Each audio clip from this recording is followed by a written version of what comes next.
لوگوں غلط فہمی کیا لگی ہے؟ لوگ کہتے ہیں جی وہ صوفیہ کہتے ہیں ہم وحدت الوجود کے قائل ہیں۔ وحدت الوجود کا معنی ہے وجود کا ایک ہونا۔ اس کا معنی یہ ہے کہ وہ کہتے ہیں کہ وجود دنیا میں ایک ہے، وجود دنیا میں ایک ہی ہے اور اس کی شکلیں مختلف ہیں۔ ایک شکل انسان کی ہے، ایک شکل گدھے کی ہے، ایک شکل پتھر کی ہے، ایک شکل الیاذ باللہ خدا کی ہے۔ وجود ایک ہی ہے لیکن شکلیں کئی ہیں، لہٰذا ہر چیز خدا ہے اور خدا ہر چیز ہے۔ یہ اتحاد اور حلول کے قائل ہو گئے ہیں، مسلمان نہیں ہیں، ان پر فتح کفر کا لگا دو۔ کبھی صوفیہ کب کہہ رہے ہیں کہ وحدت الوجود کا معنی کہ وجود ایک ہے؟ کب کہہ رہے ہیں؟ وہ تو کہہ رہے ہیں وحدت الوجود کا معنی ہے کہ اللہ وجود میں یکتا ہیں۔ اور باقی بات سمجھنا، اگر یہ تمہاری بات مان بھی لی جائے کہ وحدت الوجود کا معنی یہ ہے کہ وجود میں سارے لوگ شریک ہیں جیسے اللہ ویسے مخلوق، تو پھر بھی کفر کہنا مشکل ہو جاتا ہے۔ کیوں؟ اس لیے کہ دنیا کا ضابطہ ہے کثرت ہمیشہ یہ وحدت کی طرف لوٹتی ہے، قلت کی طرف۔ کثرت ہمیشہ قلت اور وحدت کی طرف لوٹتی ہے۔ آپ دورے میں کتنے ہیں؟ وہ جی 450۔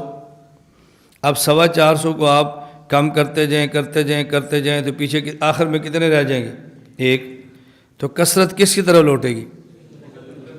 جی 25 تاریخ آ گئی، دورہ ختم آ گیا، لڑکے کدھر ہیں؟ جی چلے گئے ہیں۔ باقی کتنے ہیں؟ جی 4 رہ گئے ہیں۔ تم کیوں نہیں گئے؟ بس میں آپ سے بیعت تھا، میں نے کہا چلا لگا لوں۔ تو کثرت کدھر آ گئی؟ قلت کی طرف آ گئی۔ اب دنیا میں ضابطہ ہے کثرت قلت کی طرف آتی ہے۔ توجہ رکھنا ذرا۔ اب دیکھو انسان اربوں خربوں ہیں، لیکن جب انسان خربوں لوٹیں گے نا تو کہیں گے وحدت انسانیت میں سارے کے سارے شریک ہیں۔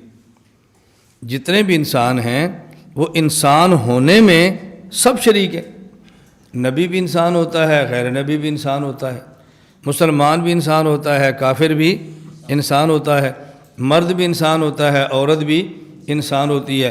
سوال یہ ہے اتنے خربوں انسان اگر یہ انسانیت میں واحد ہیں، انسانیت میں سارے شریک ہیں، تو اس کا معنی یہ تو نہیں ہے کہ ہر انسان کا حکم بھی ایک جیسا ہے۔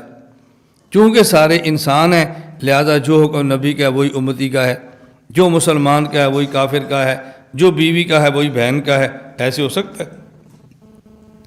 انسانیت میں سارے شریک ہیں لیکن ہر انسان کا حکم جدا ہے۔ اب وحدت انسانیت سے اوپر جائیں تو پھر بنے گی وحدت حیوانیت۔ حیوان میں ہم بھی حیوان ہیں، جانور بھی حیوان ہیں، لیکن کیا معنی کہ جس طرح جانور حیوان ہے اور ان میں حلال بھی ہیں حرام بھی ہیں، تو حلال جانور کو کھا سکتے ہیں تو حرام کو بھی کھا سکتے ہیں۔ حرام کو ذبح کرنا جائز نہیں ہے تو حلال کو بھی ذبح کرنا جائز ہے۔ حیوان ہونے میں سارے شریک ہیں لیکن ہر حیوان کا حکم جدا ہے۔ آپ اوپر جائیں تو پھر آئے گا جسم نامی، انسان اوپر، حیوان اوپر، جسم نامی۔ اب جسم نامی میں حیوان کے اوپر درخت آ گیا، اشجار۔ اب اس کا معنی تو یہ نہیں ہے کہ جیسے درخت کو کھڑے کھڑے کاٹ سکتے ہیں تو کھڑے کھڑے جانور کی آپ ٹانگ بھی کاٹ دیں۔ بھئی جو حکم درخت کا ہے وہی حکم اس کا ہے، ایسے تھوڑا ہی ہے۔ بھئی جس طرح جانور کا استعمال تب کرنا ہے جب اس کو ذبح کریں گے بسم اللہ اللہ اکبر، لہذا لکڑی بھی تب جلائیں گے پہلے بسم اللہ اللہ اکبر کہہ کے ذبح کر لیں۔ کیوں؟ اس لیے کہ جس طرح وہ جسم نامی ہے یہ بھی جسم نامی ہے، جو حکم اس کا ہے وہ حکم اس کا ہے۔ اب جسم نامی میں سارے شریک ہیں لیکن انسان کا حکم الگ ہے، حیوان کا الگ ہے اور درخت کا الگ ہے۔ اوپر جائیں جسم مطلق، جس میں پتھر بھی شامل ہے۔ اب دیکھیں اب جو حکم پتھر کا ہے کیا وہی حکم درخت کا بھی ہے؟ پتھر کو آپ جہاں سے چاہے پکڑیں اور پھینکیں، اور درخت کھڑا آپ اٹھائیں اور پھینکیں، بہت مشکل ہے۔ درخت کی جڑیں ہیں اور پتھر کی جڑیں نہیں ہیں، دونوں میں فرق ہے۔ اب ایک آدمی درخت کو تراشتا ہے اور اپنی انگوٹھی میں ڈال لیتا ہے، تو اگر اس طرح لکڑ کا یہ بنا کر نگینہ ڈالے تو کتنی خوبصورت انگوٹھی نظر آئے گی. جی کوئی دلہا ہو اور اس نے چاندی کی انگوٹھی میں لکڑ کا نگینہ ڈالا ہو تو کیا دل کرے گا اس کو ایک بیٹی ایک اور دے دیں؟ یہ بڑا سمجھدار ہے. اب دیکھو جو درخت کا مسئلہ ہے وہ پتھر کا نہیں، جو پتھر کا ہے وہ درخت کا.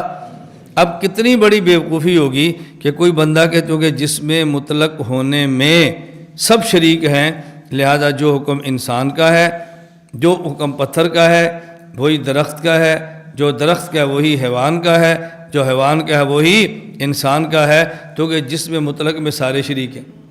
اب جس میں مطلق سے اوپر جائیں تو پھر آئے گا وجود. پھر کیا آئے گا؟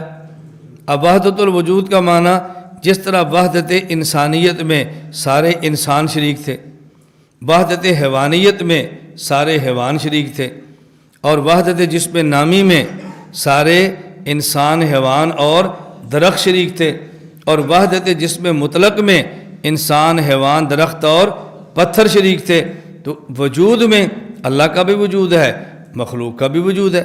اب خالق اور موجود وحدت الوجود میں شریک ہے، لیکن اس کا معنی یہ نہیں ہے کہ جو حکم مخلوق کا ہے وہی حکم خالق کا ہے. مخلوق فنا ہوگی تو خالق بھی فنا ہوں گے. اور جی یہ کہتے ہیں جی وجود میں ایک ہی ہیں لہذا مخلوق فنا ہوگی تو خالق بھی فنا ہوں گے. اگر مخلوق حادث ہے تو خالق بھی حادث ہے. یہ دیکھو خالق کے حادث ہونے کے قائل ہیں. کیوں؟ یہ وحدت الوجود کے قائل ہیں. ہم نے کہا ہم تو وحدت انسانیت کی بھی قائل تھے کہ انسانیت میں سارے شریک ہیں، لیکن اس کا معنی یہ نہیں تھا جو حکم نبی کا ہے وہی مسلمان کا ہے، جو کافر کا ہے وہی مسلمان کا ہے، جو باندی کا ہے وہی کسی اور عورت کا ہے. بالکل نہیں. تو جس طرح وحدت انسانیت میں سارے انسانوں کے شریک ہونے کے باوجود ہر فرد انسانی کا حکم جدا ہے. وحدت حیوانیت میں انسان اور جانور شریک ہیں، لیکن انسان اور حیوان الگ فرد ہیں، ان کا حکم الگ الگ ہے. وحدت جسم نامی میں انسان، حیوان، اشجار سب شریک ہیں، لیکن وحدت جسم نامی کا ایک فرد انسان ہے، ایک حیوان ہے، ایک درخت ہے، اور تینوں فردوں میں سے ہر فرد کا حکم جدا ہے. وحدت جسم مطلق میں انسان، حیوان، درخت اور پتھر سب شریک ہیں، لیکن ہر فرد کا حکم جدا ہے. اسی طرح وحدت الوجود اللہ کا وجود بھی ہے، مخلوق کا وجود بھی ہے، لیکن خالق وہ وجود ہے جس کا حکم الگ ہے، اور مخلوق وہ وجود ہے کہ جس کا حکم الگ ہے.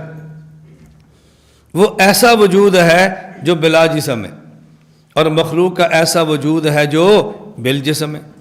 خالق کا ایسا وجود ہے جو بغیر جہت کے ہے، اور مخلوق کا ایسا وجود ہے جو جہت کے ساتھ ہے. خالق کا ایسا وجود ہے جو بغیر کسی مکان کے ہے، اور مخلوق کا ایسا وجود ہے جو مکان کے ساتھ ہے. خالق کا ایسا وجود ہے جو بغیر کیفیت کے ہے، اور مخلوق کا ایسا وجود ہے جو کیفیت کے ساتھ ہے. کبھی ٹھنڈا ہوگا، کبھی گرم ہوگا، کبھی صحت مند ہوگا، کبھی بیمار ہوگا، کبھی بھوک لگی ہوگی، کبھی پیٹ بھرا ہوگا. اللہ کی یہ کیفیات نہیں ہے. کبھی شادی شدہ ہوگا، کبھی کنوارا ہوگا. میری بات سمجھ آ رہی؟